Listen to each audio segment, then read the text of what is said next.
मैदान में जाके बोलिए ट्रैफिक को रोकते नहीं। Get out of here! मेरे से कोई बात नहीं करेगा, यहाँ से इस ट्रैफिक को हटाओ। Shut up! लोकसभेत महिला आरक्षण घटना दुरुस्ती विधेयक नामंजूर झाल्याच्या निषेधार्थ भाजपने मुंबईत मोर्चा काढला. मात्र या मोर्चामुळे वाहतूक कोंडी झाल्यानं एका महिलेने थेट मंत्री गिरीश महाजन यांना खडेबोल सुनावले. या घटनेचा व्हिडिओ सध्या सोशल मीडियावर चांगलाच व्हायरल होत आहे.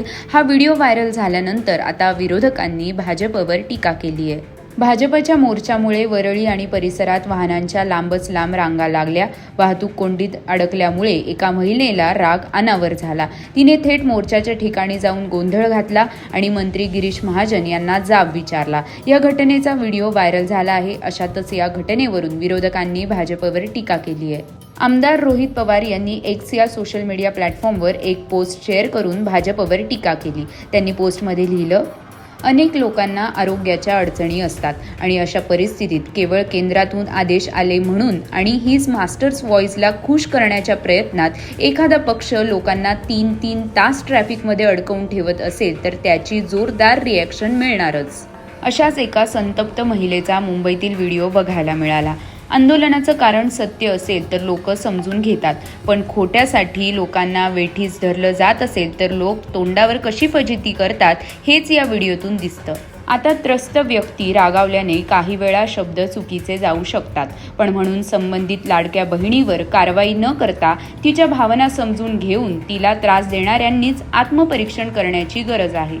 हर्षवर्धन सपकाळ यांनी देखील सोशल मीडियावर पोस्ट शेअर करून भाजपवर टीका केली आहे. या पोस्टमध्ये त्यांनी लिहिलं, महिलांच्या सशक्तीकरणाच्या नावाखाली राजकारण करणाऱ्या, आरक्षणाचा मुद्दा पुढे करून महिलांची दिशाभूल करणाऱ्या आणि त्यांना केवळ राजकीय साधन म्हणून वापरत खोटे नरेटिव्ह पसरवणाऱ्या भाजपचा खरा चेहरा या भगिनीने वरळीहून निघालेल्या मोर्चासमोर जाऊन उघडा पाडला आहे. महिला आरक्षणाच्या आडून संविधान आणि निवडणूक प्रक्रियेत बदल करण्याचा भाजपचा डाव इंडिया आघाडीने आधीच हाणून पाडला होता. त्यानंतर आता मोर्चे आणि प्रचाराच्या माध्यमातून पुन्हा दिशाभूल करण्याचा प्रयत्न सुरू होता.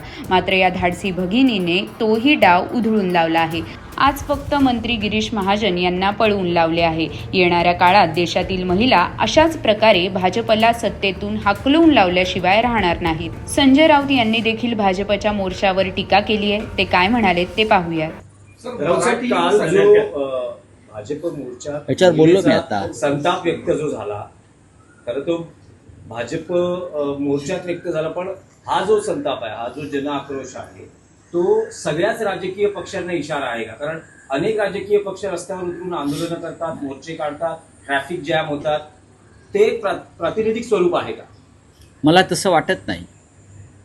ज्या पद्धतीनं भाजपनं ढिसाळपणानं घिसाळघाईनं मोर्चा काढला, कारण नसताना महिलांच्या नावाखाली, त्याच्या विरुद्ध आक्रोश आहे. अहो, तुमचं सरकार आहे ना, लोकांचा संताप आहे. सरकार तुमचं, मुख्यमंत्री तुमचा, मुंबई महापालिकेत सत्ता तुमची, प्रधानमंत्री तुमचा, गृहमंत्री तुमचा. मग मोर्चे कसले काढताय आणि कोणाविरुद्ध काढताय मोर्चे?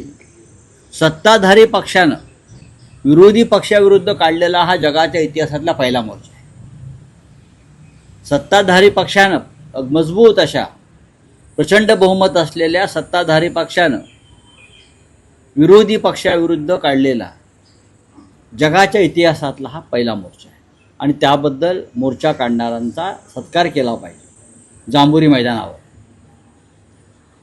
खरोखर म्हणजे मुख्यमंत्र्यांचा सत्कार तर केलाच पाहिजे, पण ज्या कोणी त्यांना ही आयडिया दिली आहे मोर्चा काढण्याची, तर त्यांनासुद्धा पद्मश्री वगैरे शिफारस मुख्यमंत्र्यांनी केली पाहिजे. आता मोर्चामधील व्हायरल झालेल्या या व्हिडिओवर भाजपचे नेते काय प्रतिक्रिया देणार याकडे अनेकांचे लक्ष लागले आहे.